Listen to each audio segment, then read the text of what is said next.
어제 스픽스에서 단독 보도한 내용이 있었습니다. 윤석열, 김건희 부부를 누굽니까? 명태균 씨가 최초로 만났을 때 두 사람을 평가했던 내용.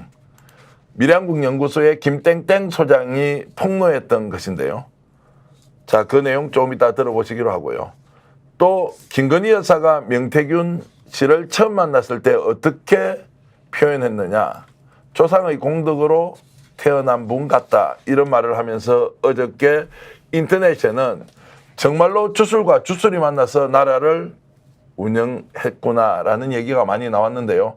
그 녹취 내용 먼저 김건희 여사가 명태균 씨를 처음 만났을 때 어떤 말을 했는지 들어보겠습니다.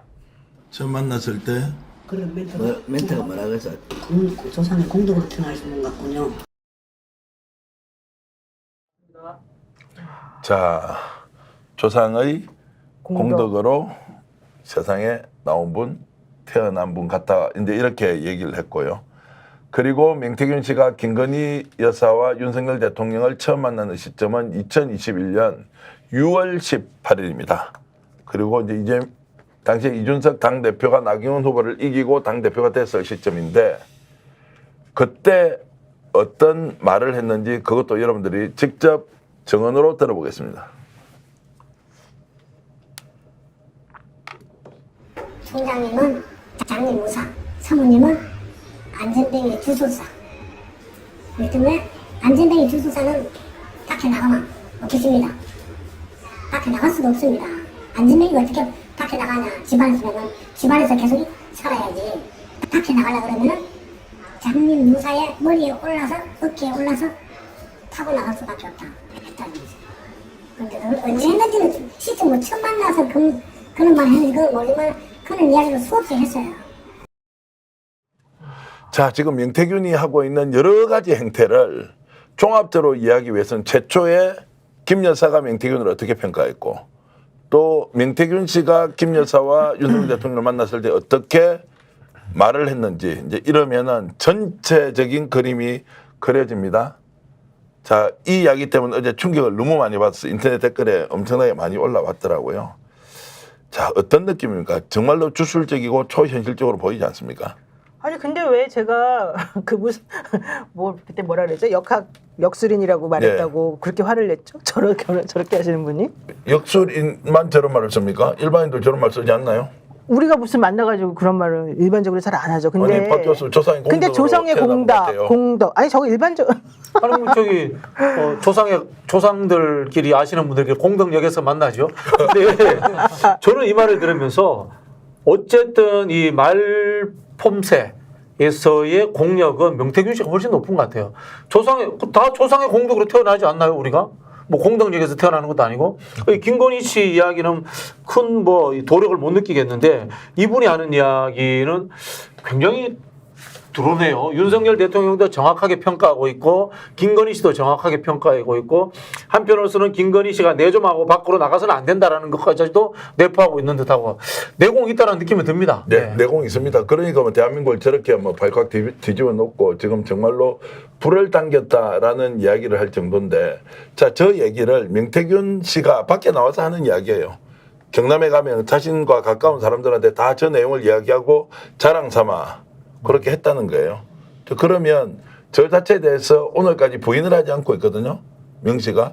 다른 데 같으면 거짓말을 하고 있다 스픽스가 이렇게 할 건데 자, 저렇게 실제 표현했던 것은 지어내서 우리가 말을 하기 어려운 거 아닌가요? 신 변호사. 그러니까 이제 뭐 명태균 씨에 대해서 이제 그동안에는 뭐 베일이 쌓여 있다가 지금 뭐 여러 가지 본인이 뱉어놓은 말도 너무 많고요. 이제는 주변에서 여러 증언들이 훨씬 더 많이 이제 쏟아져 나올 텐데 글쎄요, 저는 이제 뭐 김건희 씨에 대해서는 워낙 그 소위 말하는 무속 프레임이 많이 있었고 또 거기에 대해서 뭐 명태균 씨와 지금 나눴다라고 얘기가 지금 전달되어 나오고 있는 상황이기 때문에 앞으로 이제 조금 더 확인되어야 될 부분들은 많이 있겠습니다만은 결과적으로 뭐 김건희 여사랑 명태균 씨가 좀 서로 잘 맞는다 그럴까요? 서로가 좀 이런 여러 가지 코드가 잘 맞으면서 좀 급속히 가까워졌던 거 아닌가? 뭐 그런 생각은 좀 들고요. 어쨌든 명태균 씨의 저런 그런 여러 가지 주변에 저런 증언들이 앞으로 더 나오면 또 관련된 내용들이 더 보강이 되지 않을까 싶습니다. 자, 이제 저렇게 서로 만나서 그 뒤에 2년 동안 어떤 일이 벌어졌는지 여러분들 하나하나 확인하고 있습니다. 오늘 국회에서는 강희경 씨 공익제보자로서 민주당이 공익제보자 권익보호위원회 1호 대상자로 선정했는데요. 거기에서 있었던 일, 이 방송에 나와 있는 노영희 변호사가 했던 말이 있는데 강희경 씨가 직접 이번에 지정된 것에 대해서 감사 표시를 했다라는 내용인데 직접 한번 들어보시겠습니다. 김영선 전 의원과 명태균 씨는 본인들과 연관되어 있는 출처의 돈을 마치 저 강혜경이 사기치고 횡령을 했다는 식으로 주장을 하며 언론에 저를 범죄자로 확정하며 인터뷰를 해왔고 또 앞으로도 계속해서 가해 행위가 있을 것으로 예상이 됩니다. 이러한 상황을 더 이상 묵과할 수는 없었기에 제 얼굴과 실명을 공개하면서 언론에 나서게 됐습니다.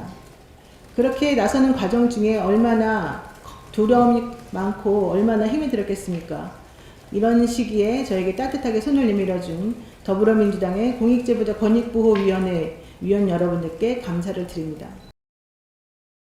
자, 노영 변호사 이제 나와 계시니까 여쭤보겠습니다. 이제 공익제보자가 되면 이제 민주당 차원에서 좀 보호를 확실히 해줍니까? 네, 그러니까 기본적으로 우리나라 이제 공익제보자가 되면요 법률상으로 많은 그 보호 장치가 되어 있는데 현실적으로 그러한 법률상 보호 장치에 대해서 제대로 이해하지 못하는 사람들이 많기 때문에 민주당에서 그러한 부분들을 좀 더 쉽게 다가가고 제대로 보호받을 수 있도록 노력하겠다라는 게 요지였고요. 그거 외에 정치적인 보호, 그러니까 법률적 보호 외에 정치적인 보호도 하겠다. 이제 이런 얘기를 했습니다. 예컨대 뭐 본인에게 우리가 보통 어떤 그 좀 문제가 될 만한 사안이 있으면 증언을 하더라도 묵비권 행사하거나 증언하지 않겠습니다. 이제 이런 식으로 해가지고 본인에게 닥칠 위험을 미리 중간에 차단하는 그런 방식이 많이 쓰이지 않습니까?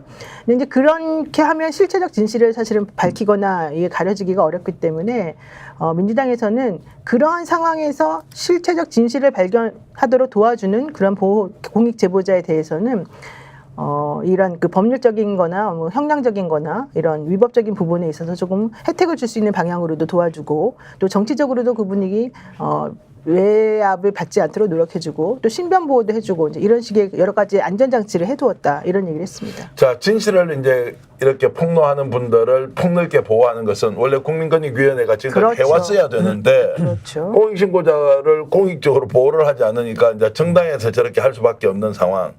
저는 제2, 제3의 공익신고자가 나와서 실제적 진실을 밝힐 수 있다면 적극적으로 우리 사회가 받아 안아야 한다고 신 변호사 보는데 어떻습니까? 그러니까 저도 지금 사실은 윤석열 정권이 대드덕에 들어왔거든요. 그럼에도 불구하고 사실상 정권 내부에서 그러니까 공무원들이 여러 가지 위법하거나 부당한 지시들을 많이 받았을 걸로 예상이 되는데 실제로 많이 안 나오거든요. 그 이유가 아까 우리 앵커님 말씀하신 대로 권익위원회가 그러니까 국가기관이라고 할 수 있는 권익위원회가 그 위상에 걸맞는 역할을 못했기 때문 아닌가라는 생각이 들고 내부에서 아무리 정보를 많이 갖고 있더라도 사실은 어떤 정보를 오픈했다가 또 역으로 되치기를 당하는 경우가 많기 때문에 사실은 이 공익제보라는 게 상당히 좀 두려운 일이기도 합니다. 그래서 저는 민주당에서 이번에 권익위원회와 유사한 그런 역할을 당내에 만들어서 하겠다라는 것은 저는 뭐 강혜경 씨를 비롯해서 많은 내부의 잠재적인 지금 내부 고발자들에게도 상당히 이건 좀 심리적으로나 또 여러 가지 정치적인 선택을 할 때 저는 매우 큰 도움이 좀 될 수 있다. 자, 이 질문 좀 드려보겠습니다. 그러면 지금 이제 강희경 씨는 공익 신고자가 되었고 두 번째는 지금 김땡땡 소장, 미래한국연구소 소장도 굉장히 억울해하면서 본인이 이제 뭔가를 항변을 하고 있습니다. 자, 이분 또 좀 더 나가서 명태균도 내가 차라리 공익신고자가 되어서 실제 진실을 밝히겠다라고 하면 어느 범위까지 그러면 공익신고자로 받아들일 거냐라고 좀 법률가에게 질문하면 어떻습니까? 근데 이제 굉장히 좀 어려운 문제인데요. 그러니까 공익신고라는 게 사실은 최초의 어떤 수사의 단서라든지 내부의 제보, 그러니까 쉽게 말하면은 그냥 뭐 어떤 범죄에 대해서 좀 자수하는 이제 이런 느낌으로 설명을 좀 드릴 수 있을 텐데 글쎄요, 명태균 씨 같은 경우는 지금까지 이제 한 40일 정도 본인이 너무나도 많은 이야기를 지금 해놓은 상황에서 이걸 뭐 공익신고자로 보는 거에 대해서는 저는 이견이 좀 상당히 많이 존재할 수 있을 것 같다라는 생각이 드는데, 저는 아까 말씀드린 대로 강혜경 씨 같은 경우에는 저는 뭐 명태균 씨와 여러 가지 일을 같이 해온 걸로 우리가 보여지는데, 저는 강혜경 씨는 공익신고자로 대우를 해도 저는 국민들의 정서상에는 큰 그런 반감이나 이런 건 없을 것 같은데, 저는 명태균 씨 같은 경우는 글쎄요, 그분이 만약 공익신고를 한다고 하면은 지금 제가 가부간에 그걸 판단하기는 어렵고, 그때 당시에 명태균 씨가 어떠한 태도와 또 어떠한 자세를 가지고 나오는지를 좀 더 복합적으로 봐야 되지 않을까라는 생각이 듭니다. 여러분들께 이제 좀 잠깐 공익신고자 문제는 정확하게 우리가 개념 정리를 하고 가야 됩니다. 이 지금 민주당의 공익제보자 권익위원회를 출범시키고 이분을 공익신고자로 지정을 한 것은 법률적 보호는 안 됩니다. 이건. 왜냐하면 민주당은 정당기구이지 법률에 의한 행정기구가 아니기 때문에 이거는 정치적 보호이고 법률적 지원을 하겠다라는 뜻으로 이렇게 받아들이셔야 됩니다. 그거하고 좀 다릅니다. 제가 이제 민주당 쪽에 확인을 해보니까 공익신고를 하는 데는 국가권익위원회뿐만이 아니라 그 대검찰청도 있고 대법원도 있고 국회도 해당이 공수처도 되고요. 있고 국회도 해당이 되는데 네. 정당은 해당이 되지 않습니다. 정확하게. 그 정당이 해당된다고 법제처 이번에 유권 해석을 받았다고 제가 이제 국회의원으로부터 들었는데 아니 그 부분은 예. 우리가 뭐 이 자리에서 크게 논쟁할 아니 필요 왈가할 없는데 필요 없는데 제가 이제 이야기를 꺼내는 이유를 말씀드릴게요. 이유를 이건 좀 뭐냐면은 말씀하시죠. 예. 이거 국회의장실에서 나서줘야 돼요. 예. 국회의장실에서 나서줘야지만이 이 공익신고 제보자를 이렇게 자처하신 분이 객관적 상황에서 보호를 받을 수 있는 겁니다. 네. 민주당이 보호하는 것은 당연히 보호해야 됩니다. 이건 원래 야당의 근본적인 임무입니다. 야당이 억압받는 국민들을 안아주고 보호해줘야 되는 것은 당연한 임무인데, 객관성의 문제라든가 공공성의 문제를 좀 더 강조하려면 이거는 국회의장 본연의 임무로서 이런 거 해줘야 된다는 말씀을 제가 추가로 드리고 싶어서 이 말씀을 꺼낸 겁니다. 아니, 아무튼 뭐 제가 정근식 후보님 지지 유세 오늘 마지막 내려서 연사에서 하고는 좀 늦어서 죄송합니다. 그 이야기는 안 하셔도 됩니다. 죄송해서 그래도 늦었으면 해명을 해야 되니까. 예. 근데 그 공익제보자 이슈가 나왔는데, 원래 법률상의 공익제보자의 개념과 우리가 정치사회 문화적으로 생각하는 공익제보자나 내부제보자 개념이 좀 다를 수 있습니다. 후자가 훨씬 넓은 거거든요. 그래서 강혜경 씨는 당연히 저는 공익제보자, 내부제보자라고 생각하고요.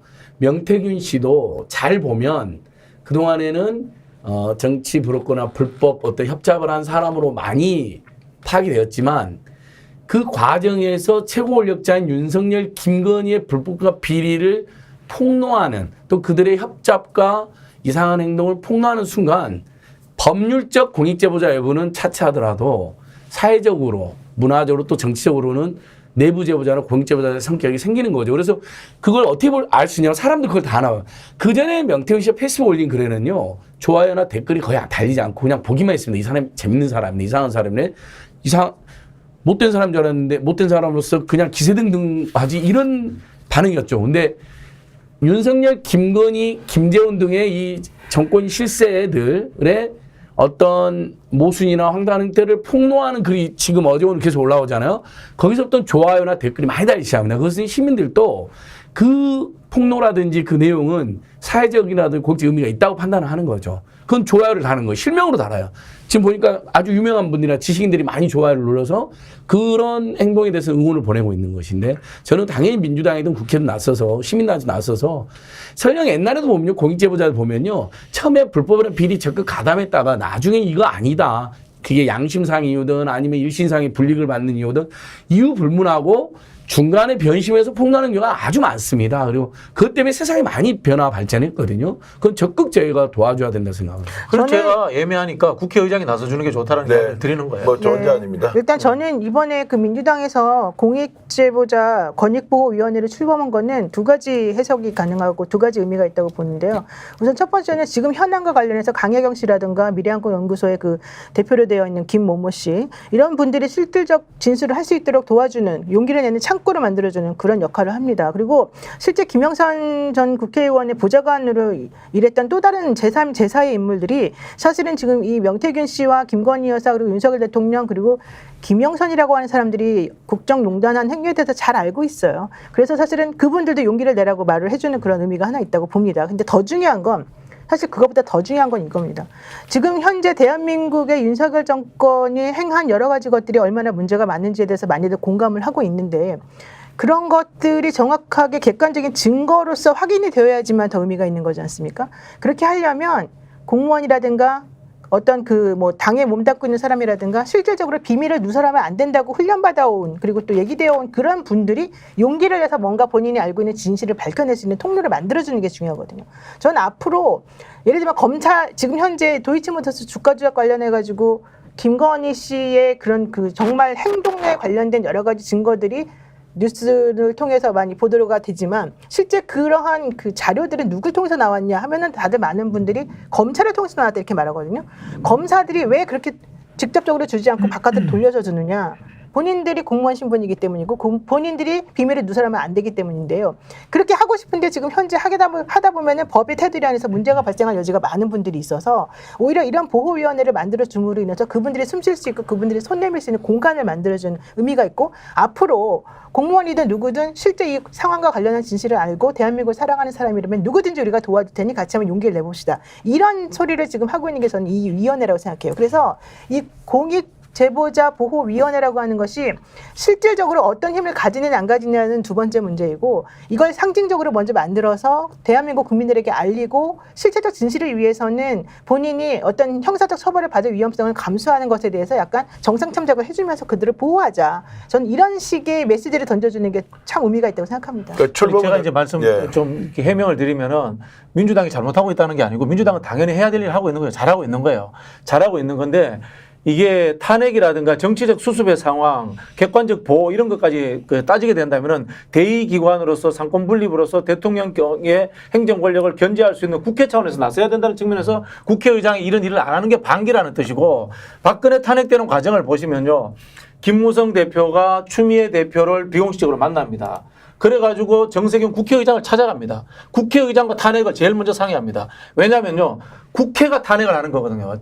정당 개별이 탄핵하는 것이 아니고 대한민국은 상권분립 기구이기 때문에 그런 상황들이 있어서 국회의장의 역할이 이럴 때 행정부가 무너졌을 때 제일 중요하거든요. 그런 측면에서 제가 민주당은 민주당으로서의 역할을 하는 거고 근데 국회는 국회의장으로서의 국회로서의 역할을 왜 하지 않고 있느냐라고 제가 추가 지적을 드리는 거예요.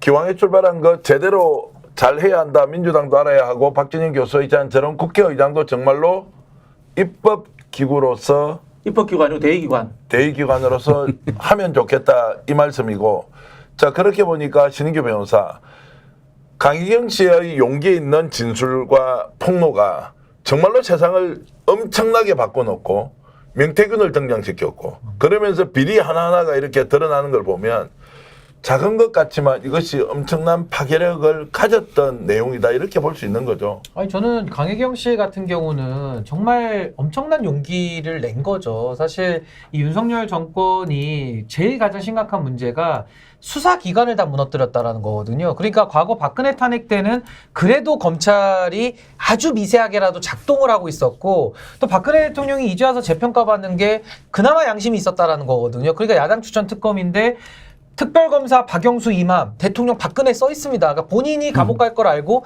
스스로 특검을 받아들였어요. 근데 이 윤석열이라는 자는 양심이라는 거를 어디 해외에 순방 갔다가 두고 왔는지 도저히 이건 대화가 안 통하는 이제 이런 상황이기 때문에 전 강혜경 씨의 그 용기 저는 굉장히 높게 평가를 하고 물론 이제 이게 나중에 무슨 뭐 재판에 가거나 여러 가지 이제 상황이 나중에 가서 정리가 될 텐데 저는 뭐 우리가 그 박근혜 당시 탄핵 때도 수사 과정에 협조했던 사람들은 또 거기에 맞는 처분을 다 받습니다. 그래서 저는 용기를 내시고 뭐 여러 가지 우리 사회가 다 같이 함께 보호하면서 나중에 가서 다 이게 비교 역량을 통해서 정리되는 거기 때문에 저는 지금의 이 엄혹한 시기, 어두운 시기에 먼저 나서서 어려운 결단을 해주고 용기를 내주신 분들은 전 거기에 대한 사회적 평가도 분명히 따라붙을 것이다. 전 우리 사회를 좀 신뢰하면서 좀 믿음을 가지고 할 수 있도록 전 민주당이 먼저 나서주신 거 저는 매우 긍정적으로 평가하고 또 박진영 교수님 말씀대로 정말 이제 국회가 또 상권 분립을 대표해서 또 저도 적극적으로 더 나서는 것이 아마 그런 더 많은 제보자들을 나오게 하는 저는 그 용기를 줄 수 있는 계기가 될 수 있다.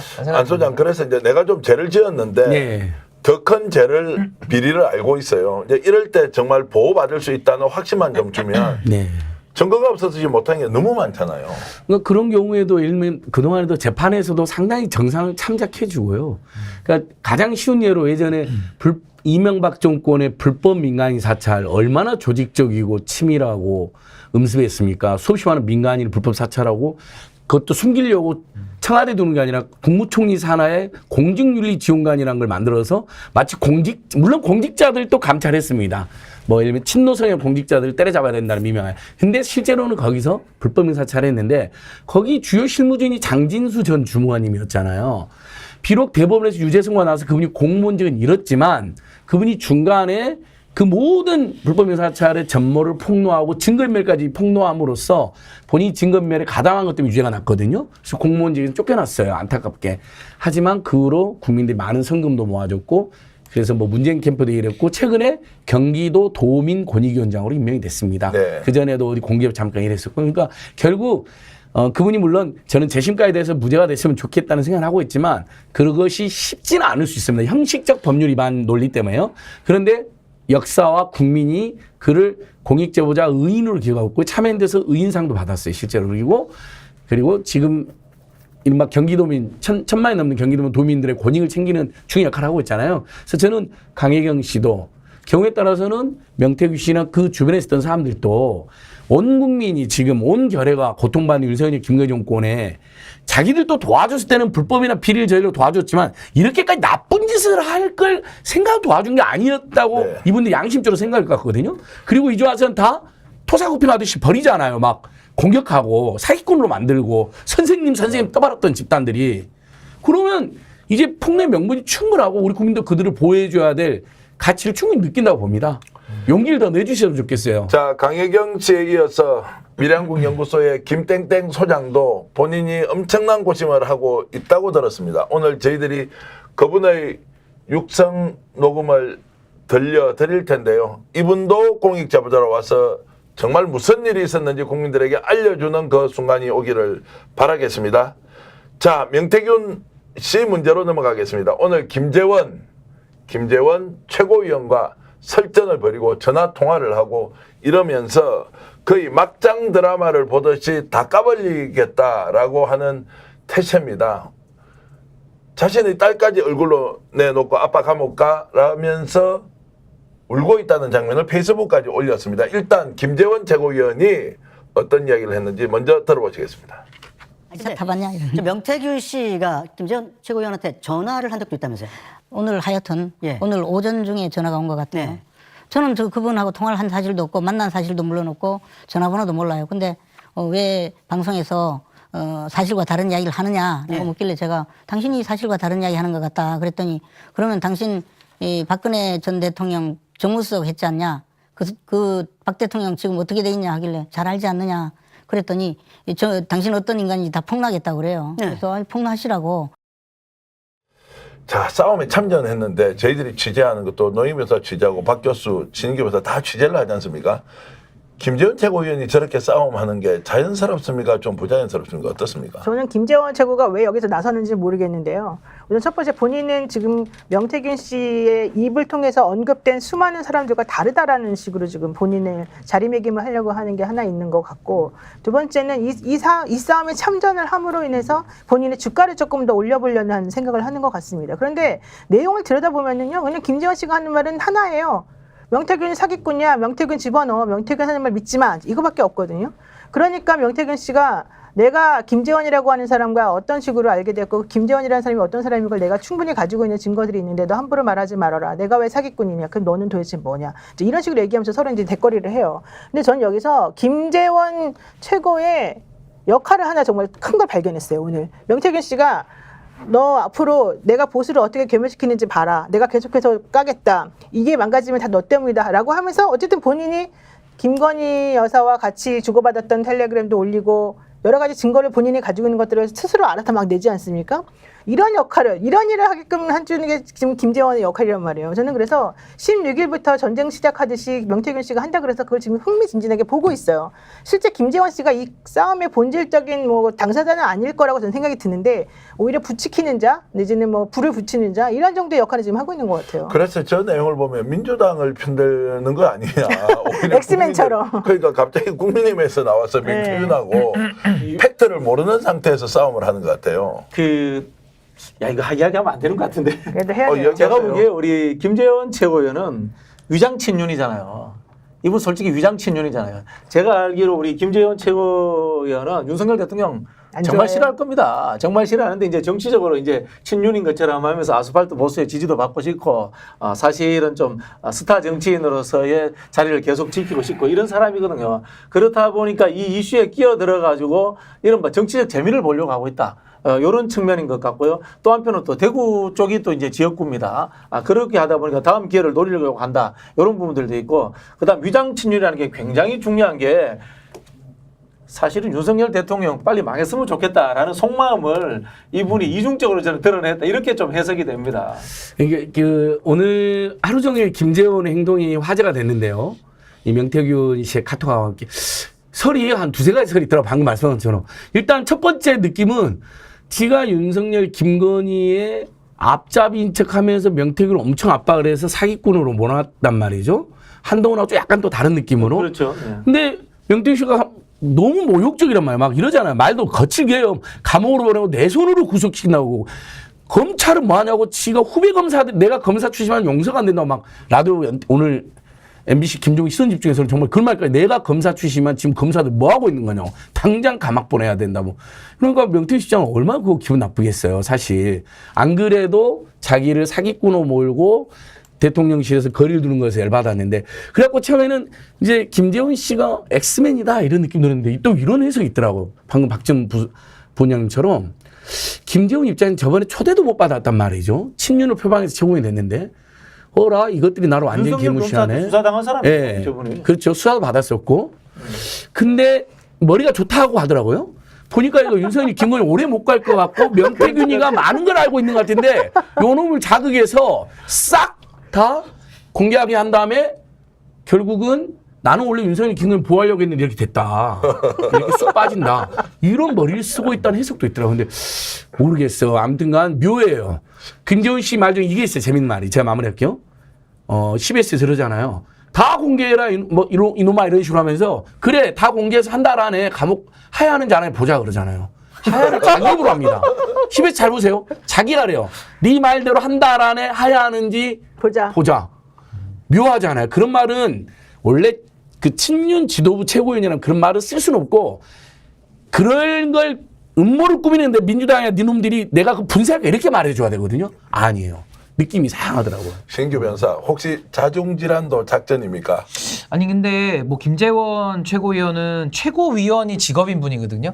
그러니까 의원 배지는 못 달아도 최고위원은 지금 계속 이분이 전당대회 때마다 나와서 하는데 그러니까 그만큼 사실 권력의 생리를 잘 알고 또 머리가 잘 돌아가시는 분인 건 맞아요. 이슈맨이야. 그렇죠. 그래서 저는 뭐 여러 가지 포석을 놓고 움직인다고 보는데 가장 대표적인 거는 일단 그 김재원 그 최고위원이 명태균 씨와는 관련은 없는 것 같아요. 그러니까 명태균 씨는 사실상 김종인 위원장 쪽으로 그 라인이 생겼기 때문에 김재원 최고위원은 이해관계가 없기 때문에 모처럼 그냥 본인이 한번 이렇게 좀 떳떳하게 한번 질러볼 수 있는 이런 여건이 일단 조성이 된 것 같고 두 번째는 최고위원으로서 배지가 없다 보니까 이분도 이슈의 중심에 설 일이 없잖아요. 그러니까 본인이 또 주목받는 거 좋아하니까 아이 잘 걸렸다. 이제 이게 굉장히 큰 것 같고 세 번째 전 이게 핵심으로 보는데 이분이 지금 친윤으로 분류는 돼 있지만 사실상 친한동훈 쪽으로 이제 가고 싶은 마음도 있을 거예요. 왜냐면 윤석열 정부는 이제 거의 수명이 다 있다 정도는 이분도 판단할 능력이 있는 분이기 때문에 전 앞으로 이제 보수에서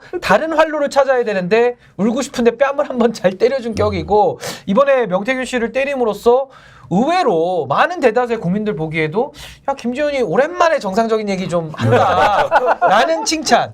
예, 그런 것 때문에 뭐 방송도 더 늘어날 수도 있고 뭐 여러 가지 포석을 놓고 저는 좀 고도의 전략 전술을 지금 부리고 있는 것 같다. 갑자기 민주당에 수박 생각이 많이 나요. 뉴스공장 머리 좋으신 분이에요. 뉴스공장 가서도 아마 한바탕 할 것 같은데요. 계속 예. 아니, 지금 매주 뉴스공장도 나가니까. 나가잖아요. 예, 매주 나가서. 자, 우리 솔직히 명태균과 이야기를 김재원 하겠죠. 최고하고 방송 같이 해보신 분들 손 들어보세요. 해보셨죠? 네, 해봤죠. 해보셨죠? 알잖아 우리.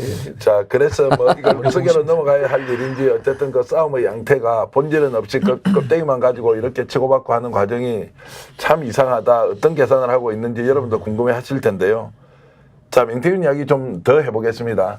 본인이 딸의 얼굴을 직접 페이스북에 올려놓고 자, 5살 막내딸이 김재원이 나오는 TV를 보면서 아빠 감옥에 가 라면서 울면서 물어봅니다. 김재원 널 내가 용서하겠니? 라고 이제 했습니다.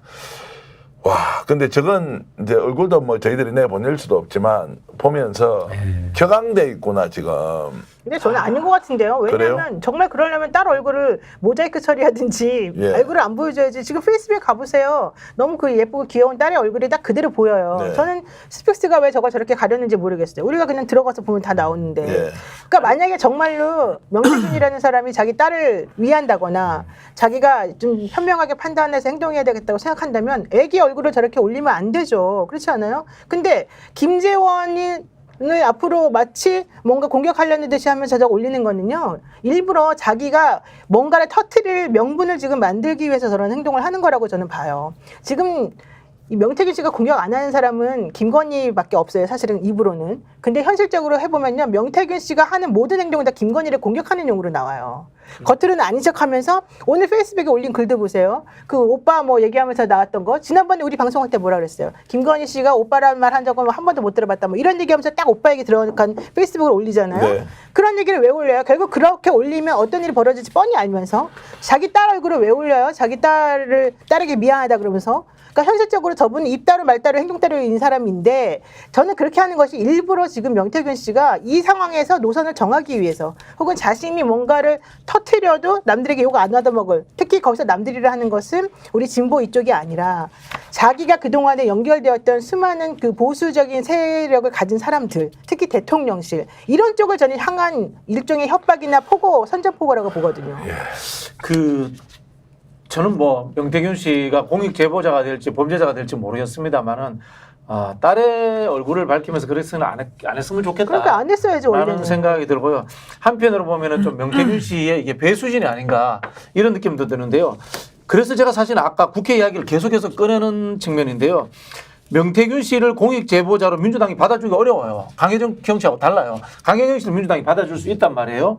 그러나 국회 같은 경우에는 기관이란 말이에요. 그러니까 국가기관이란 말이에요. 그런 측면에서 표현이 그렇습니다만 기계적인 접수, 법률 제도적인 접수 이런 형태로서 명태균 씨가 공익 제보자 한다라고 하면 접수 받아줄 수 있지 않을까? 저는 그런 생각이 들어요. 민주당은 어쨌든 정치적 판단을 해야 돼요.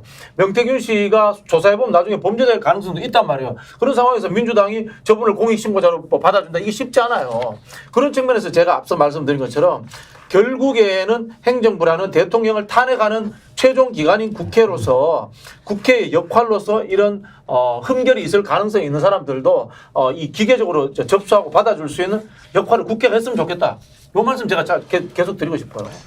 자, 지금 8,000명이 들어와서 우리 방송 보고 있습니다. 요즘 역전 용사들 10,000명까지 이렇게 돌파하는데 여러분들 덕분에 정말로 힘이 많이 납니다.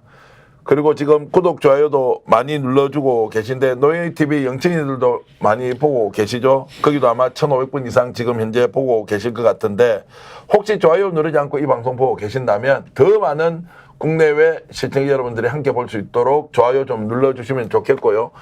잠시 광고 보고 돌아오는데 정말로 폭탄 같은 내용이 준비되어 있습니다. 오늘 최초 공개하는 녹취 내용도 있고요. 그리고 홍준표 시장의 최측근이 지금 대구시에서 사표를 내고 갔습니다. 왜냐하면 56만 8천 명의 명단을 누가 공개했느냐 이 문제도 정말 따져봐야 하는데요. 워낙 무게 있는 내용이 많아서 이거 짧게 끝낼 수가 없다. 이것저것 반드시 따져야 한다.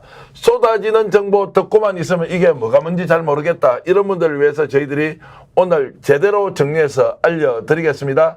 자, 여론조사 문제 나왔습니다. 홍준표 시장이 유출도 해서 큰 문제가 되었고 시장 쪽이라고 해야 됩니다. 홍준표 후보 시절에 자, 모 의원 출신이죠. 기초의원 출신의 김영선 의원 보좌관이 이것을 이제 유출을 했는데요.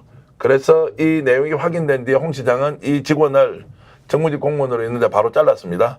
유출을 인정하는 것이죠. 자, 이 부분 좀 다뤄봐야 되고요. 또 저희들이 뉴스토마토에서 녹취를 푼 내용, 여론조사 2, 3% 올려라라고 하는 것도 스픽스도 입수했는데 그 내용도 들어보겠는데요. 우선 자, 뉴스토마토 보도 내용 윤석열, 홍준표보다 2, 3%포인트 높게 하라. 그 녹취 먼저 들어보겠습니다.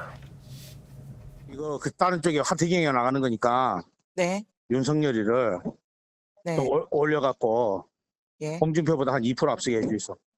알겠습니다. 그 젊은 아들 있다 아닙니까? 네네네네. 무응답안에 그 결수 올려갖고 네네. 예, 2, 3% 홍보다 더 나오게 해야 됩니다. 알겠습니다. 외부 유출하는 거니까. 네. 자, 오늘 저 대목에서 2, 3% 올려라 하는 것과 그 마지막에 외부 유출하는 거니까 저게 이제 외부에 유출하지 않는 거니까라고 만들으라고 한 건데 어떻게 말을 하다 보니까 외부 유출하는 거니까 만들어라. 이제 이것이 막 혼란이 좀 생겼습니다. 일단 조작을 한 것은 사실입니다. 신인규 변호사. 자, 그러면 외부에 유출을 하든 유출하지 않든 저거 조작을 시켰다는 것은 공표 여론조사 아니면은 법적으로 문제가 없습니까? 아니면 조작이면 문제가 있습니까? 어떻게 되는 겁니까? 아니 근데 이게 사실은 선거에 영향을 미치려고 하는 거 아니겠습니까? 네. 저는 이게 사실 명부 넘어간 것도 법률적으로 따져볼 게 많이 있습니다. 뭐 여러 가지 뭐 개인정보에 해당하는 부분도 있고 또 정당 명부니까 또 정당법 위반 문제라든지 여러 문제들이 있는데 결과적으로 저는 그 책임당원 명부를 가지고 성향조사를 하거든요. 그럼 성향조사를 왜 했을까? 그 성향조사를 가지고 그 다음 여론조사를 하거나 내부적으로 볼 때 그 모 집단을 한번 이렇게 조작하기 위해서 했고 그걸 통해 가지고 이제는 유리한 여론조사 결과를 만들어내는 거거든요. 그럼 저걸 만들어내 가지고 윤석열 대통령한테 이제 보고를 했다라는 게 이제 그 맥락인 건데 보고를 하게 되면 결국에는 그게 캠프에 들어가고 그게 또 선거 기간에 또 뿌려져요. 내부적으로 비공표도 뿌려지기 때문에 이게 선거에 영향을 미친 거는 부인할 수가 없습니다. 그래서 저는 이거는 여론 조작에 해당하기 때문에 뭐 업무방해부터 뭐 위계에 의한 공직방도 해당이 되고 뭐 여러 가지 범죄들이 따라 붙거든요. 그래서 저는 이 여론 조작은 뭐 피할 수 없는 범죄 행위다라고 저는 보는 게 맞다고 저는 생각을 합니다. 자, 저렇게 되면 이제 강혜경 씨가 지시를 받아서 한 게 되지 않습니까? 오늘 강혜경 씨로부터 본인이 이제 뭐 의견을 이렇게 좀 보내왔어요. 저 부분에 대해서 뭐 그 뉴스토마토에도 좀 항의도 하고 뭐 이제 이런 내용까지 이제 일단 왔는데 자, 이제 뉴스토마토 오늘 보도에 대해서 의견을 드립니다. 이렇게 했는데 그 외부에 유출하니까 이 말은 전체 문맥으로 봤을 때 외부에 유출 안 하니까로 인지를 했다. 그래서 이제 유출 안 하니까 만들어 달라고 이제 했다는 것이고 본인은. 그리고 녹음 자료에 대해서 뉴스토마토 기자에게 설명을 했는데 또한 보도 내용 정정을 요청했다. 뉴스토마토 기자도 소통과 전달 과정에 문제가 좀 생긴 것 같다라며 사과를 했다고 하는데 어쨌든 명태균 대표가 2,000개로 작업하라는 지시에 제가 이걸로요라고 대답한 것처럼 당시 저는 해야 된다 말아야 된다고 말할 수 있는 위치에 있지 않았다라고 이제 좀 말씀을 드립니다. 이렇게 이제 해명을 했어요. 네, 저도 그 강혜경 씨한테 저 말 그대로 들었고요. 네, 예. 제가 이제 통화를 했는데 거기에 보니까 외부에 유출하는 거니까 마치 윤석열 대통령 후보 그 당시에 이제 후보에게 20대가 더 훨씬 많은 지지를 보내는 것처럼 만들어라 이제 이렇게 했지 않습니까? 근데 그 당시에 40만 원밖에 안 들었대요. 그 조사를 하는 과정에. 근데 40만 원밖에 안 들었을 때는 실질적으로 한 몇백 명 조사했을 500명 정도 당시라고 하더라고요. 네. 그렇게 500명 가지고는 사실 안 되니까 일부러 윤석열 대통령이 2, 3% 올라간 것처럼 또 내지는 홍준표 시장이 그 당시에는 20대에게 매우 좀 인기가 많은 그런 사람으로 인식이 돼 있지 않았습니까? 그러니까 그것을 뒤집어 엎어야지만 내부에서 아무래도 여기서 내부라는 거는 이제 국민의힘 당을 말하는 건데 그 내부에서 뭔가 본인이 명분이 쓰고 그 사람이 대선 후보로 나가서 경선에서 이길 수 있는 사람이라는 게 밝혀지는 것 같아요. 네. 그러다 보니까 전체적으로 이거 유출 안 할 거니까 그렇게 조작해서 올리자라는 식으로 자기는 알아들었다는 얘기고 저기서 명태균 씨가 외부에 유출할 거니까라고 말은 하긴 했지만 전체적으로는 다 그렇게 서로도 이해했다는 거죠. 근데 여기서 중요한 건 그래서 실제 조작이 있었느냐? 있었다. 왜냐하면 명태균 씨가 저 그 방송을 보고서 그랬대요. 내가 그냥 그거는 보정을 하라는 얘기였지 조작하라는 얘기가 아니었다라고 얘기를 하니까 강혜경 씨가 아니다. 그거는 분명히 조작하라는 얘기였고 그 당시에 한 600명 정도 조사를 했었었는데 그냥 곱하기 3이나 곱하기 2 해가지고 훨씬 더 많은 수를 마치 제대로 조사한 것처럼 만들어가지고 나한테 올리라는 얘기였다. 이제 이런 식으로 얘기를 하더라고요. 그러니까 강혜경 씨는 이래요. 만약에 그것이 죄가 된다 그러면 나는 죄를 달게 받겠다. 내가 만약에 뭔가 잘못한 게 있으면 그것에 대해서 책임을 회피하지 않겠다. 다만 그렇다 하더라도 명태균 씨가 나한테 시킨 것은 그 당시 내가 그 직원으로서 그분의 말을 안 들을 수가 없는 상황이었기 때문에 들은 것뿐이고 현실적으로 그렇게 시켜가지고 대선에 영향을 미치고 선거에 영향을 미치려고 했던 그들이 사실에 잘못했던 것들이 사라지는 것은 아니다. 그 당시에 우리는 분명히 조작을 했다. 이 얘기를 했습니다. 자, 전체적으로 이제 여론 조작을 했느냐, 그 다음에 모수 왜곡을 했느냐, 또는 거기에서 조사된 모수 원 데이터를 다른 그 성향 분류를 통해서 다른 데 심어서 여론조사를 했느냐. 이제 박진영 교수 일파만파로 지금 PNR 여론조사에 퍼지고 있어요. 간단하게 확인하는 방법이 있습니다. 저 여론조사가 외부에 공개되었느냐, 언론을 통해서라든가 또는 그 국민의힘 관련 커뮤니티라든가 이런 쪽에서 흘러나왔다. 그러면은 이거는 불법의 요소가 분명히 있습니다. 조작이 된 상태에서 공개되었기 때문에 선거에 영향을 미치기 위하여 조작했다라는 결론에 다다르기 때문에 이거는 범죄 행위가 될 가능성이 현재 많습니다. 저 내용은 날짜를 보면은 비공개 여론조사 23회 중에 한 번이에요. 네. 또 23회 중에서 두 번은 별도로 56만 8천 명을 가지고 무려 5, 6만 명을 돌립니다.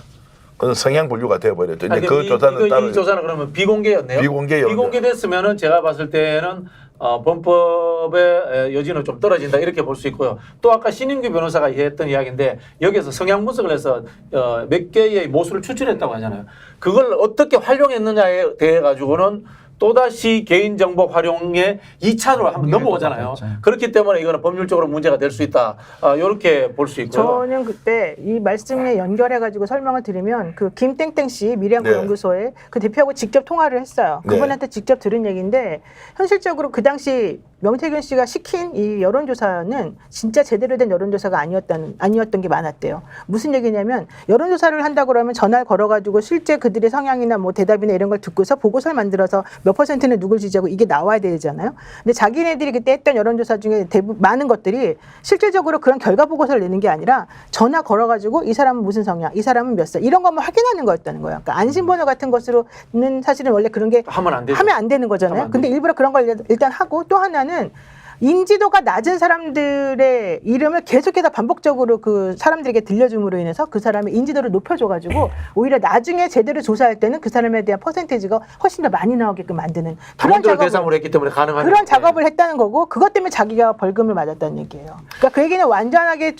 그 홍보용으로만 그런 걸 썼다. 제대로 된 여론조사가 아니었다. 오히려 그런 거를 시켜가지고 자기는 내용이 뭔지도 몰랐는데 나중에 당했다. 이런 얘기가 나오죠. 아니 근데 만약에 언론 공표가 안 됐다 하더라도요. 머니투데이는 초기에 머니투가 돈도 안 내고 그때도 이미 윤석열이 비정상적으로 높이 나온 거로 이미 활용이 됐던 점. 그 다음에 당사자인 홍준표가 여론조작했다. 내가 알고 있다. 내가 패자다. 그다음 또 다른 당사자 나경원이 이준석 때랑 오세훈 때 여론조작했다. 지금 이렇게까지 나오잖아요. 그러니까 저는 이제 우리가 디테일도 하긴 해야 되지만 전체적인 맥락으로 명태균을 둘러싼 여론조작은 확실히 썼다고 봐야 되고요. 오늘 아침에도 여론조사 한 분이 이렇게 여론조작한 거로 파악을 하더라고요. 20대, 30대에서 홍준표 지지율이 더 높으니까 윤석열을 선택한 2030의 비중을 가중치를 거기에 몇 배를 더해가지고 원래 이제 2030 뭐 이렇게 숫자가 안 차면 똑같이 가중치 줘야 되잖아. 안진걸, 신인규 내가 30% 40% 했는데 이걸 둘 다 올려줘야 되는데 그게 아니라 밀린 안진걸만 가중치 이렇게 조장으로 여론조사 전문가가 이야기하더라고 자세하게요. 그러니까 저는 그 자체로 이미 엄청난 여론조작인데 이제 불법이냐 여부는 공표를 안 했으니까 선거법이라든지 뭐 업무방해 공무집행방해 안 되는 거 아니냐는 의견도 있었는데 근데 그걸 생각해보세요. 그걸 당에도 전달했을 가능성이 있고 최소한 캠프에도 공유해가지고 윤석열이 지금 홍준표를 제쳤다, 대세다, 이재명을 이기는 적임자다라고 캠프에 윤석열, 김건희 부부한테 갖다 줘갖고 그걸로 듬뿍 사랑을 받고 계속 일감을 따내거나 자기가 참모가 되는데 악용했다든지 이것들은 전부 다 분명히 지금 제가 법률가한테 따져봐야 되지만 사회적 정치로도 어마어마한 범죄고 법률적으로 다 걸릴 겁니다. 아니 근데 지금 중요한 지적 해주셨는데 미공표가 중요한 게 아니고요. 네. 미공표를 했더라도 자기가 자기 책장에서 혼자만 보면 괜찮아요. 당연하죠. 다른 사람한테 영향을 미쳤고 특히나 캠프에 들어간 걸로 좀 보이기 때문에 이거 다 그 소위 말하지 웹자보라 그러죠. 다 만들어서 그냥 다 뿌려버리거든요. 그러니까 이게 선거에 영향이 없었다라고 보기는 전 매우 어렵다. 그래서 저는 여기에 대해서는 책임을 져야 될 것 같고 또 하나는 아까 그 성향 분석 있지 않습니까? 그 개인정보, 그러니까 익명으로 된 안심번호를 받더라도 이 사람들이 전화를 걸면서 물어봅니다. 그래서 이런 성향을 이제 파악을 하기 때문에 그건 또 한 번 정보를 또 빼내는 거예요. 네. 거기에 대한 동의도 없이 빼내가지고 정보를 관리하고 그걸 활용해서 무엇을 했을까? 요걸 밝혀야 되거든요. 이건 개인정보보호 위반 당연히 되는 겁니다. 자, 어쨌든 전문가들이 좀 더 집중적으로 파기로 하고요. 지금 계속 우리 자료화면에 띄워주는 저 여론조사는 약간 다른 건데 56만 8천 명의 데이터가 바깥으로 나왔습니다. 알고 보니까 홍준표 쪽에서 홍모 씨가 아닙니다. 최모 씨가 유출했는데 대구시에서 사표를 냈다고 합니다. 그런데 박진인 교수가 방송 전에 문제 제기를 했는데요. 다시 한번 더 화면 좀 띄워주십시오. 그 보고서 2개. 비슷한 시기입니다. 2021년 10월 19일과 20일, 21일에 걸쳐서 2번 조사를 했는데 자, 홍 시장이 저때 56만 8천 명의 홍 후보가 데이터를 줬다고 한 거고 또 이틀 뒤에 여론조사를 했는데 표지 색깔이 달라요. 박진인 아니 교수. 그러니까 제가 농담 비슷하게 그러면 빨간 보고서는 홍한테 가고 파란 보고서는 청한테 갔나 이렇게 생각될 수 있는 거죠. 같은 조사를 해가지고 보고서를 2개 따로 만드는 그러니까 거죠. 데이터 자체는 원 데이터는 다 다르고 하나는 이제 표집을 이제 11만 명에게 돌려서 천 몇백 개를 내고 2천 몇백 개를 내고 하나는 아마 3천 몇백 개를 내면서 차이가 납니다. 그 원 데이터는 다르고 조사도 달리 했고 날짜도 다릅니다. 그런데 비슷한 날짜에 2개를 저렇게 주식회사는 회사에 보신 분들 알잖아요. 회사에 폼을 만들잖아요. 예. 폼을 만드는데 저렇게 달리 안 하잖아요. 그죠? 똑같이 하잖아요.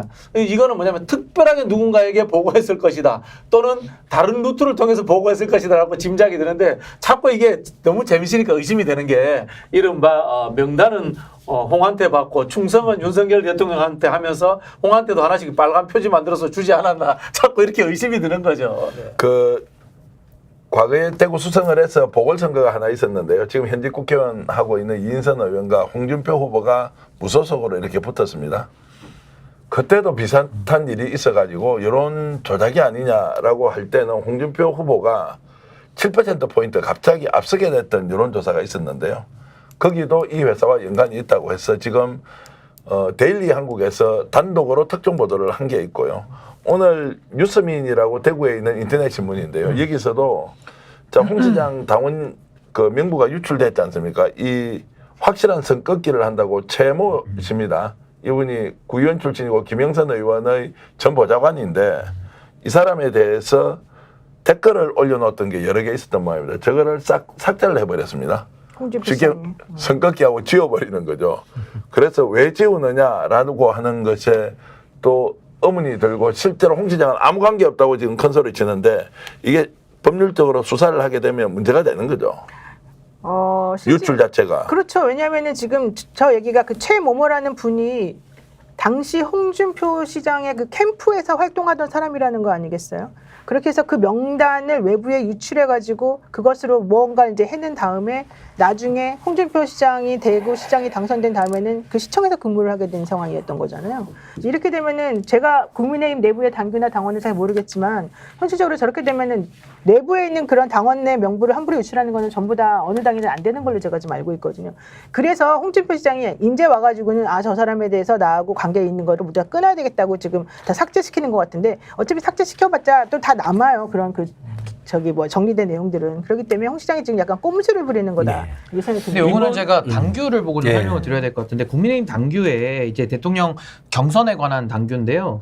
이 39조에 나와 있습니다. 여기 8호에 보시면은 39조 8호에 여론조사를 빙자한 이제 선거운동 행위를 못하게 돼 있거든요. 그렇죠. 그러니까 이거는 여론조사를 빙자한 선거운동 행위를 볼 수 있고 일단 중요한 게 뭐냐면 안심번호로 줍니다. 한 열흘 정도 전화 돌릴 수 있게 후보들이나 캠프에서 선거운동을 할 수 있도록 주는 명부인데 이걸 지금 외부로 흘렸단 말이에요. 그러면 확인해야 될 게 뭐냐면은 그 여론조사를 의뢰해서 이건 뭐 빙자한 선거운동이 아니라고 치면은 뭐 미리 알아볼 수는 있으니까 그러면은 정상적인 계약이 있고 거기에 대한 금원이 들어가고 그걸 이제 회계 처리를 할 거 아닙니까? 근데 이게 안 돼 있다라면은 뭔가 이거는 불법적으로 유출했다라고 보는 게 더 합리적인 거예요. 저는 예. 이게 뭔가가 아니라 정확히 제가 말씀드리는데 아마 회계 저게 없을 겁니다. 당원 명부잖아요. 네.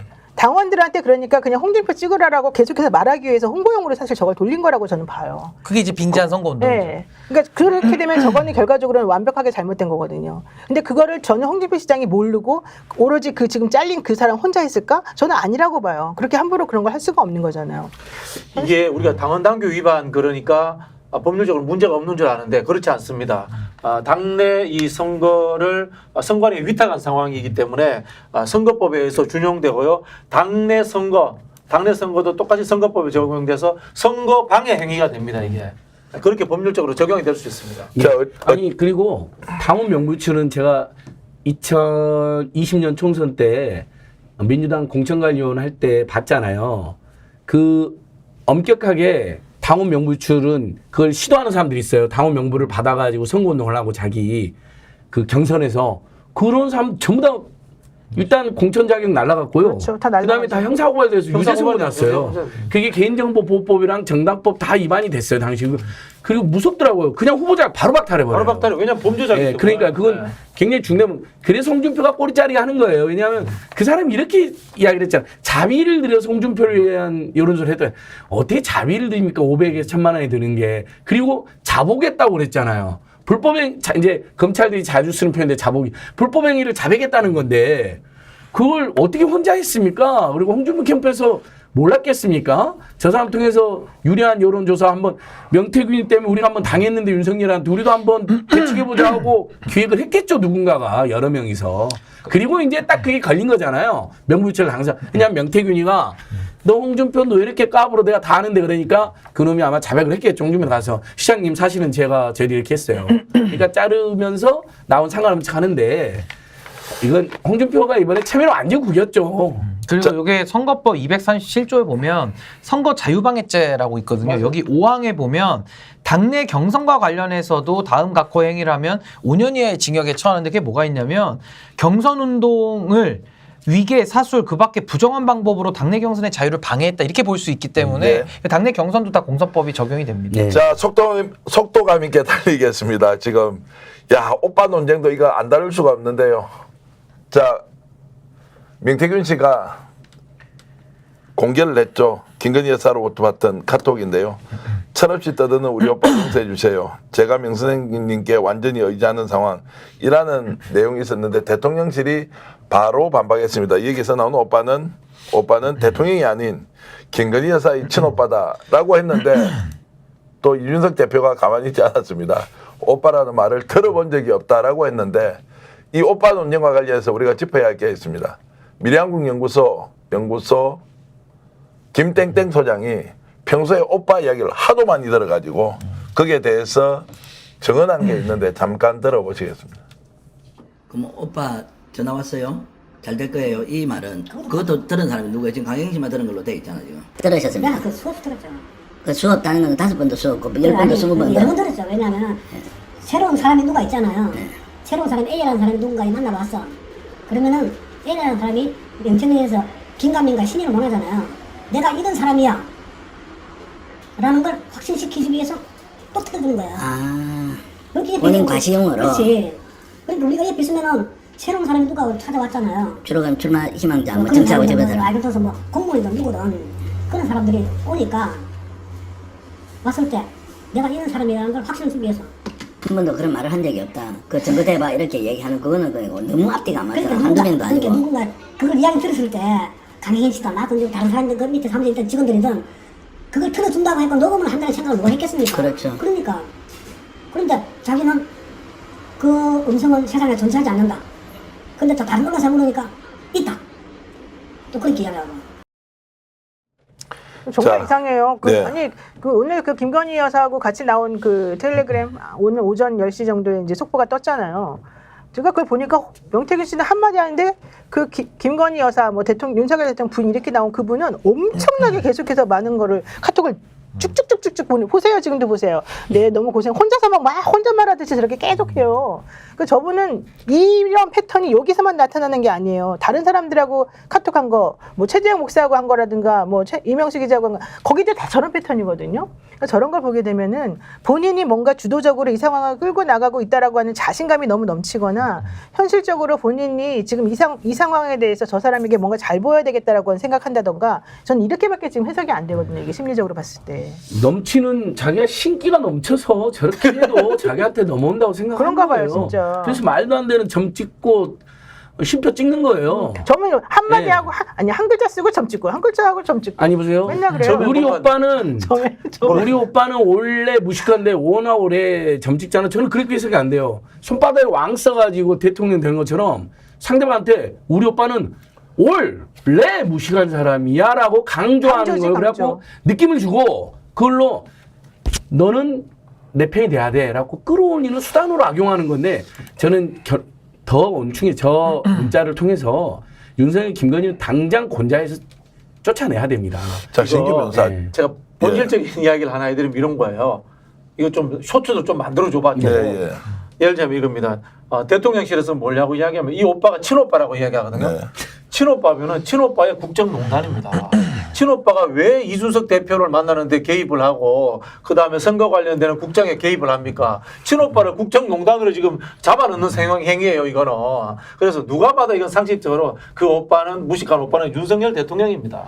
제가 오늘 최초 공개 하나 할까요? 요즘 최초 공개하는 게 많은데, 대통령실에 실제 근무하고 있는 사람이요, 수석급입니다. 대통령이 직접 가보니까 윤석열 대통령을 직접 딱 만났는데요, 대통령이 100이다 이러면요, 거기 오빠가 나타났대요. 이 사람은 감당하기가 한 10배쯤 어려웠대요. 더 충격적인 이야기는 김건희 여사를 직접 만났대요. 이 사람은 100배쯤 감당하기가 어렵다는 거예요. 오빠가 등장했다는 거예요. 패밀리 그러니까 비즈니스는 김건희 여사의 친오빠가 등장해서 보면 윤석열 대통령보다 10배나 상대하기가 어렵고, 그다음에 그 상대하기 어려운 오빠보다도 훨씬 더 상대하기 어려운 사람이 김건희더라. 김건희 여사더라.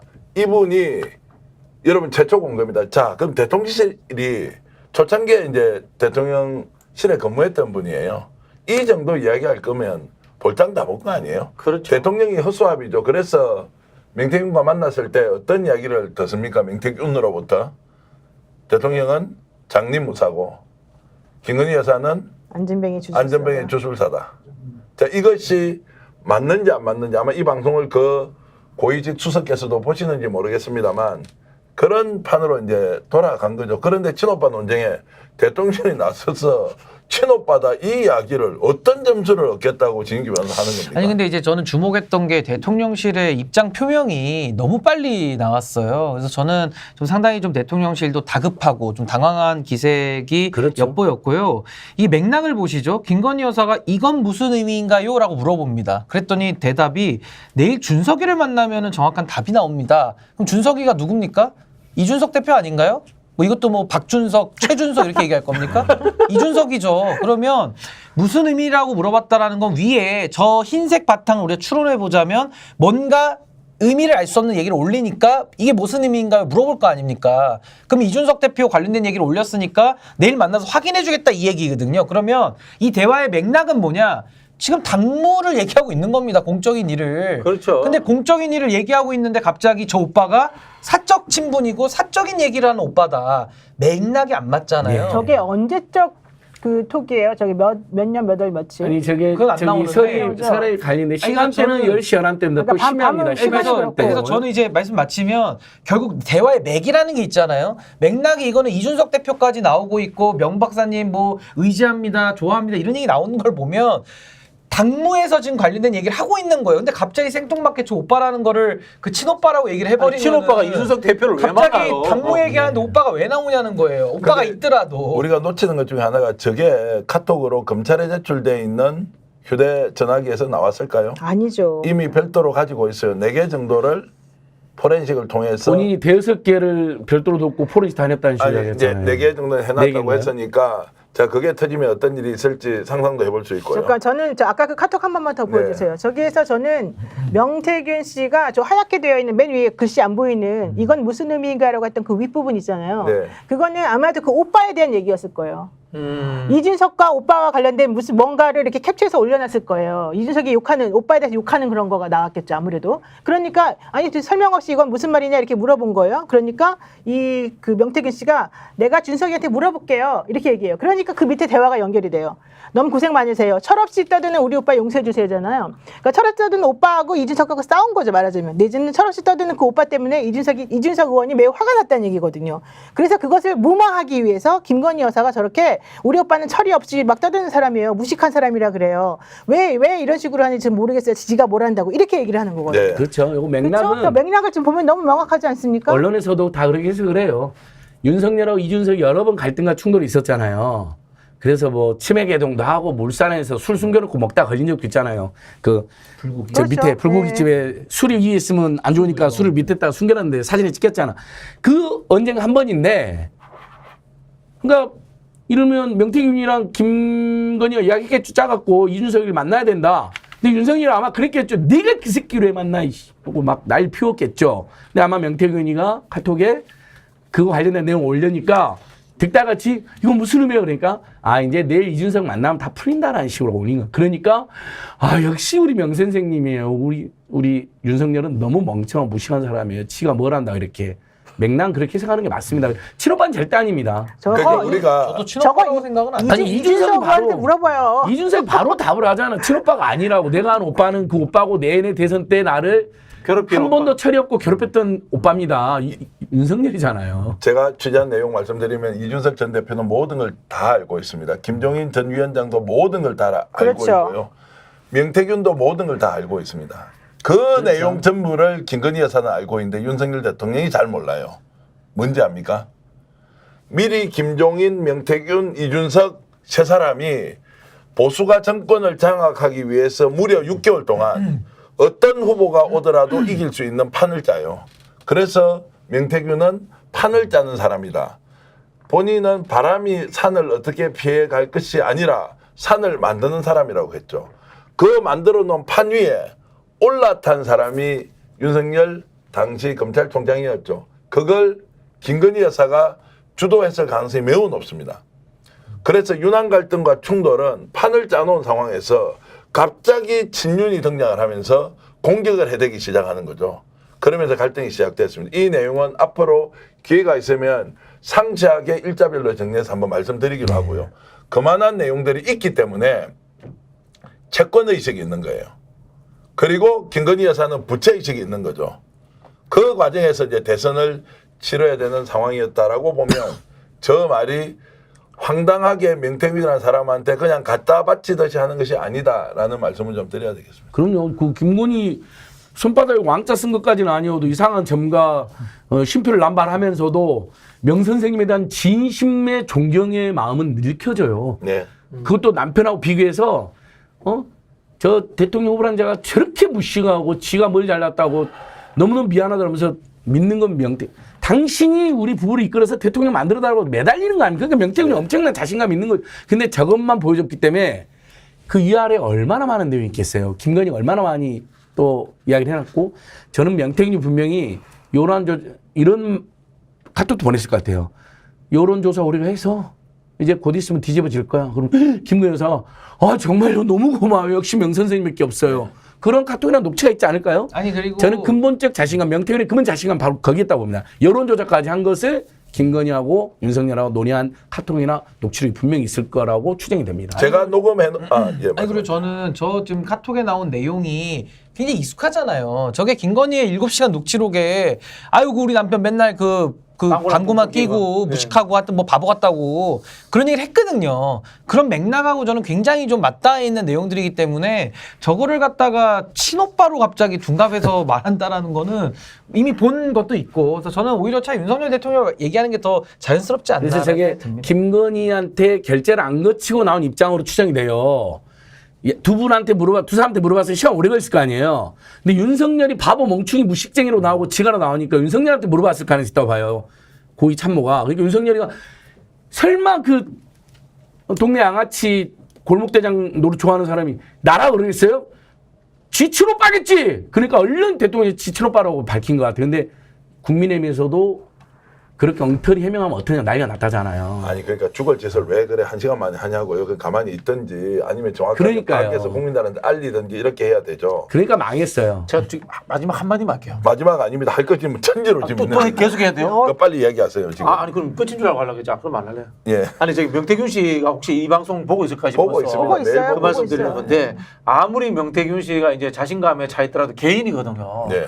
그래서 저는 명태균 씨의 신변 보호가 필요하다고 봅니다. 이분의 뭐 죄가 있는지 공익제보자인지는 수사해봐야 알겠지만 어쨌든 간에 집단과 개인의 싸움이 될 수 있으니까 저는 뭐 본인이 스스로 좀 보호할 필요가 있다는 생각이 들어서 아까 말씀드린 것처럼 민주당 공익제보위원회에 공익제보자 신청을 하시든지 아니면 국회 공익제보자 신청을 하시든지 아니면 개혁신당에 신청을 하시든지 제가 봤을 때는 조직적인 기관의 보호를 받는 필요가 있다라는 말씀을 좀 명태균 씨께 제가 드리고 싶어요. 예, 그 박사님.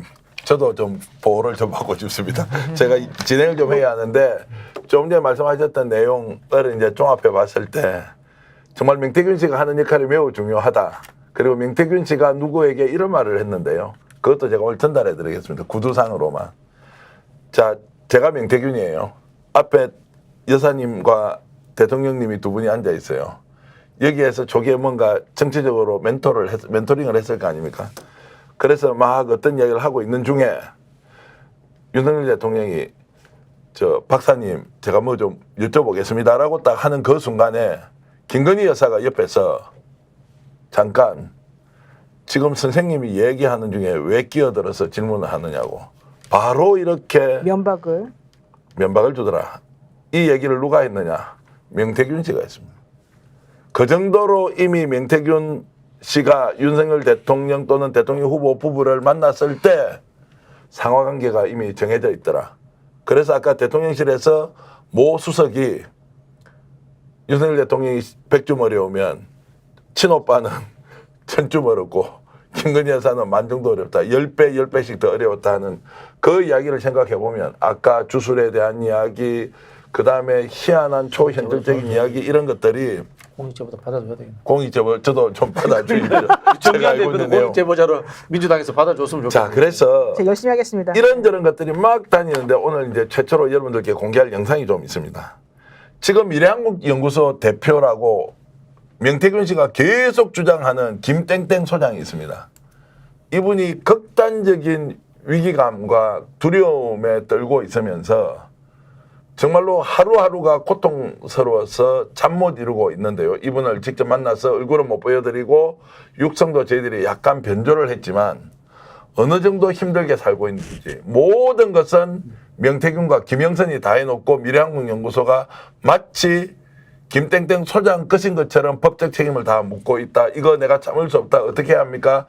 라면서 정말로 목청을 높여서 자신의 억울함을 호소하고 있습니다. 이분이 정말로 극단적인 선택까지 생각하고 있다는 내용 여러분 한번 들어보시겠습니다. 집 앞에 이제 바닷가가 있고 해가지고 새벽 5시에 지금도 일어나 오늘도 내가 3시 반에 자다가 뻘떡 깨가지고 아침까지 8시까지 바닷가를 혼자 3시간 4시간 내가 그 3년 동안 바닷가 산책하고 하다가 진짜 모든 걸 안고 이거 바다에 뛰어들을까 그런 순간이 몇 번 경험했어요. 그런데 내가 사실은 3년 전에 집사람하고 이혼 25년 만에 재혼을 했어요. 근데 재혼한 우리 집사람한테 내가 만약에 이 바다에 바로 그냥 발만 담그면 바다인데 이렇게 뛰어내릴까? 어떡할까? 그런 생각하면서 자, 실제 소유도 아닌데 명의 대표만 해가지고 법적 문제가 생기고 혼자 독박 쓰고 이빨이 12개가 빠졌다고 합니다. 지금 뭐 노가다로 막노동하면서 생활비 가지고 경매 맞고 그다음에 압류 맞고 이런 생활을 하고 있는데 지금 바깥에 나와서 명태균은 반띵하면서 살고 있는데 모든 것을 본인이 책임이다. 이번에 강혜경 씨가 저렇게 공익제보를 하면서 용기를 얻어서 저렇게 이제 얘기를 하고 있는 거고요. 저분도 저는 꼭 공익제보 쪽으로 나와서 본인의 억울함을 풀어줘야 한다. 설사 그럼요. 좀 범법이 있다 하더라도 그럼요. 그렇게 할 필요가 있지 않습니까? 당연히 그렇게 해야죠. 예, 민주당의 그 공익제보자 권익보호위원회 위원 여러분들하고 거기 지금 전담 변호사를 한 분을 모셨어요. 네. 그 변호사분이 17일부터 공식적인 이제 활동을 할 텐데요. 그분한테 연결을 해가지고 실질적으로 보호를 받을 수 있도록 하는 것이 꼭 필요하다고 생각이 듭니다. 아니, 저는 겁이 나는 게 극우 테러라든가 이런 것도 겁이 날 수 있거든요. 그런 부분에서 어쨌든 기관의 보호가 꼭 필요하다라는 이 말씀 좀 드리고 싶어요. 네. 지금 윤석열 김건희 세력 입장에서는 명태균 입을 막는데 모든 걸 또는 뭐 포렌식 해놨다는 것이 어디 있느냐. 그 핸드폰이든 아니면 핸드폰을 설령 압수하거나 뺏는다 하더라도 어디다 보관했을 거 아니야. 포렌식에서 저런 카톡 내용들을 무지무지하게 많이 윤석열 김건희의 불법과 이상한 행동이 담긴 제일 먼저 제거하거나 아니면 없애려고 할 것 같아요. 그러니까 특별한 뭔가 좀 그게 기관이든 아니면 우리 온 국민인 또는 심지어는 전국의 언론사들도 윤석열 김건희 세력 명태균 또는 극우 극단 주세력 명태균 못 건드리게 그래서는 안 되게 보호해줬으면 좋겠어요. 나중에 그의 범법에 있는 범법인의 평가를 받더라고요. 자, 그래서 이제 저분이 또 어떤 걸 당하느냐면 고소고발을 많이 당했을 거 아니에요. 벌금을 내는데 명태균 주기로 했고 김영선 의원이 주기로 했는데 돈을 안 주는 거야. 개인이든 법인이든 자 그걸 받지 못하니까 자기가 할 수가 없잖아요. 경찰에 운전면허증자로 그 재발급 받으러 갔다가 벌금 안 낸 사실을 알고 바로 구치소에 갇혀요. 구치소가 아니고 유치장에 갇히죠.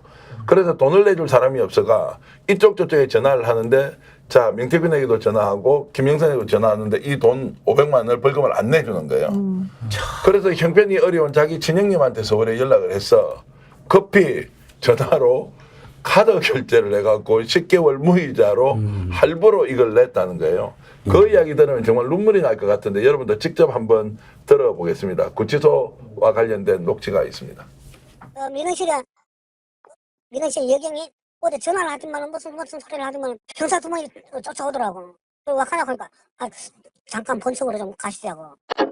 벌금 안 내가지고 내가 거기서 수갑을 차고 창원 검찰청으로 이동이 됐어요.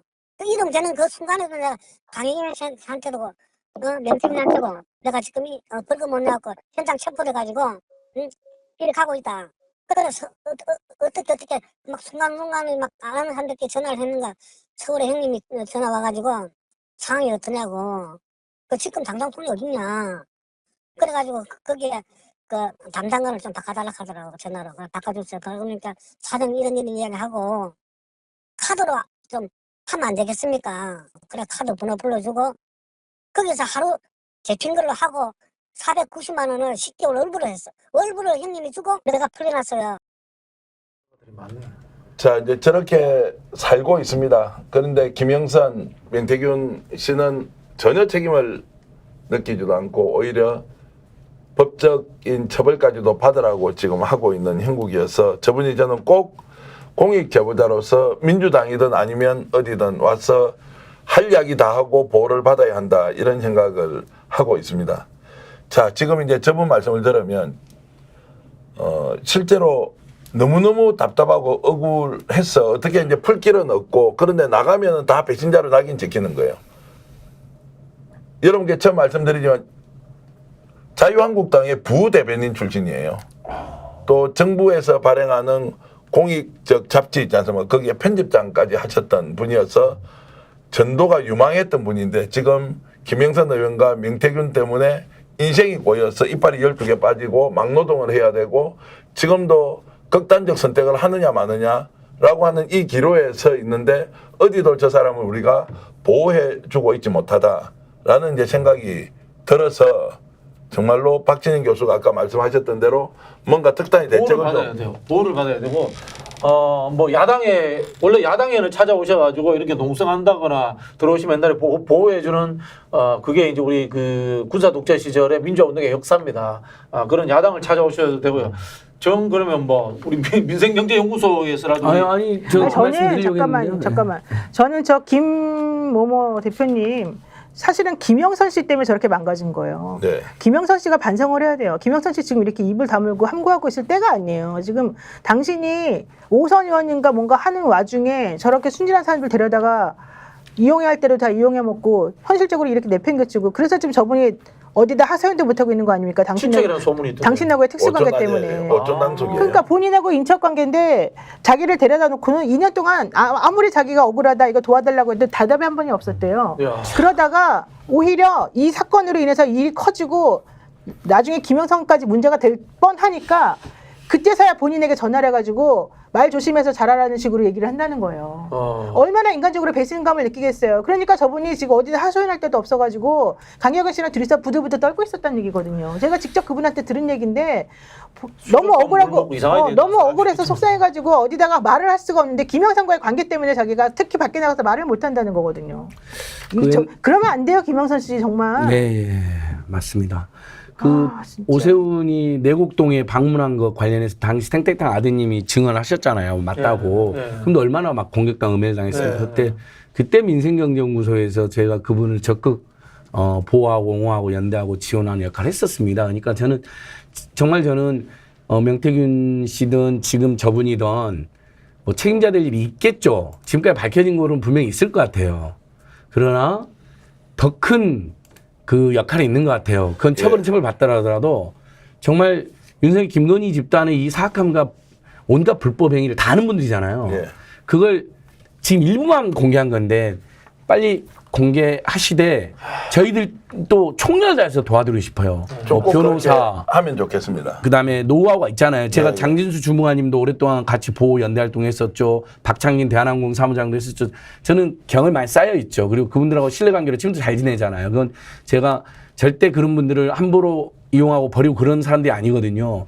인간을 목적 그대로 또 그분들의 공익적 역할을 그대로 존중해주고 가장 좋은 방향으로 그것이 선용될 수 있도록 도와드리고 싶어요. 자, 김땡땡 소장님도 결단을 하시면 도와줄 사람 많이 있습니다. 강혜경 씨가 스픽스에서 인터뷰하고 난 뒤에 지하철을 타고 가고 있던 김규현 변호사가 저한테 전화를 했습니다. 본인이 공익제보자로 최병 사건과 관련해서 얼마나 많은 고초를 겪었습니까? 대표님, 강혜경 씨 연락처 있으면 제가 강혜경 씨를 위해서 변론을 하겠습니다. 전화번호를 좀 가르쳐 달라고 했습니다. 김규현 변호사님께 지금 진심으로 감사의 말씀을 드립니다. 본인과 비슷한 처지에 있는 사람을 돕겠다는 것.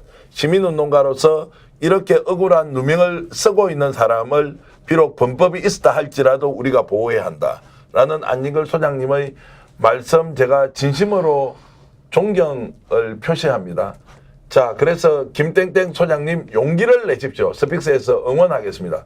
그리고 이분이 그래도 대한민국 국민인지라 극단적인 선택을 생각하고 정신과 약도 먹고 있고 풍비판 생활 때문에 막노동을 하고 있는데도 이분이 마지막에 명태균, 김영선 게이트에 대해서 이렇게 얘기를 했습니다. 직접 한번 들어보시겠습니다.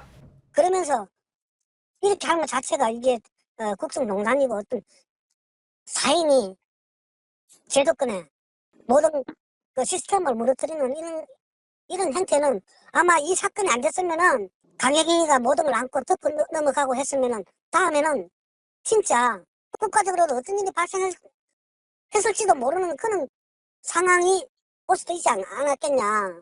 어저께 그 명태균 씨가 김현정 그 뉴스에 여러 가지 말하는 거 보고 미래항공연구소가 어떻고 저떻고 하는 거 보고 나 그 목소리 1년 만에 듣고서 소름이 돋았어요. 소름이.